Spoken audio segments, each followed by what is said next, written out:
Lojrat mesdhetare dihet që janë garë me të vërtetë rëndësishme,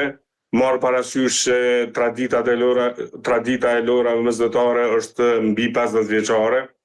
Për sportin e judos është një nga garat më të rëndësishme në kalendarin e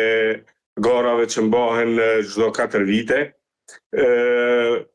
Duhet theksuar se në lojrat mesdhetare në sportin e judos marrin pjesë disa shtete që me të vërtetë sportin e judos e kanë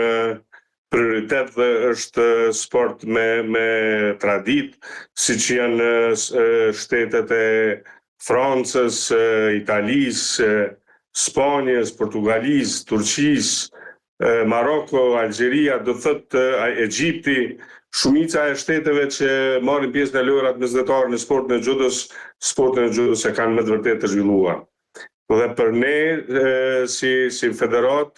dhe si shteti i ri,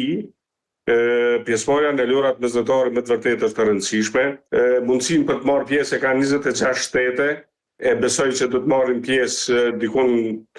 për afërsisht 24, nuk e besoj që Serbia do merr pjesë, por shtetet tjera e shumica e shteteve që janë pjesëmarrëse në këto lojra janë edhe shtete që nuk e kanë njohur pavarësinë e Kosovës. Kështu që përveç nga ana sportive, kjo ka rëndësinë edhe nga ana diplomatike dhe politike,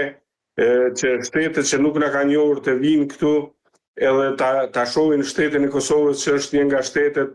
e reja që meriton respekt dhe njohje nga shtetet përkatëse. Po në besoj që ndonjëri do të jetë edhe nga këta sportistët që janë prezent aktiv, por sigurisht që do të ketë edhe sportistë të ri, duke ditë që gara do të jetë edhe 4 vite, gjeneratat sigurisht që do të ndryshojnë, po me siguri që edhe ndonjë nga sportistët aktiv që janë tani do të jetë pjesëmarrës në lojrat mesdhetare që do të mbahen në Kosovë. Po është edhe një rëndësi të veçantë, pasi që ne si shtet, edhe ne si federat, garat e rëndësisë së madhe ndërkombëtare